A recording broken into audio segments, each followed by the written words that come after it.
De nouvelles coupures annoncées dans le Grand Lomé alors que le Togo fait face à une crise de la détention provisoire. Vous êtes dans la revue de ce 13 mars 2025. Restez jusqu'à la fin. Commençons avec Gervais Diando, honoré pour son impact en banque et aviation en Afrique. Le Togolais Gervais Diando a reçu le prix Lifetime Africa Achievement 2025 pour son rôle majeur dans le développement de la banque et de l'aviation en Afrique. Ce prix décerné par la Millennium Excellence Foundation à Kumasi au Ghana récompense son engagement pour l'intégration régionale et la croissance économique du continent.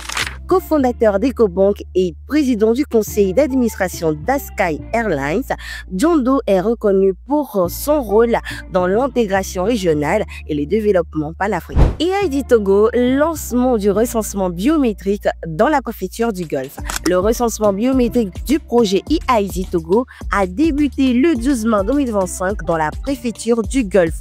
Porté par le gouvernement avec le soutien de la Banque mondiale via le programme WIRI, ce projet vise à créer un registre national sécurisé grâce à la collecte de données biométriques et démographiques.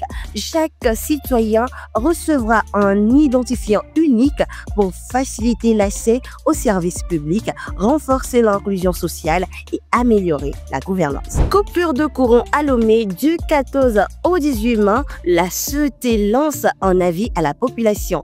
La CET annonce des coupures de courant du 14 au 18 mars 2025 dans plusieurs zones du Grand Lomé. Ces interruptions sont dues à des travaux de modernisation pour améliorer la qualité du réseau électrique. La compagnie invite les habitants à débrancher les appareils sensibles et à prévoir des alternatives durant ces périodes. Le programme complet des coupures est disponible sur actulomé.com. Et pour finir, détention provisoire au Togo, la CNDH dénonce une crise judiciaire préoccupante.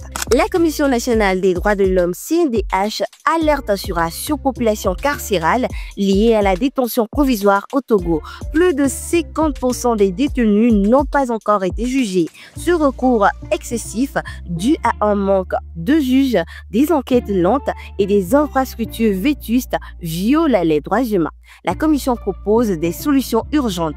Limiter légalement la durée de détention, utiliser des alternatives comme la caution ou la surveillance électronique et moderniser le système judiciaire. Le 13 mars 2025, merci d'avoir suivi le survol de l'actualité, particuliers et entreprises. N'hésitez pas à nous contacter pour plus de collaboration et plus de visibilité. C'était Stéphanie Acuvizien, lâchez-vous dans les commentaires.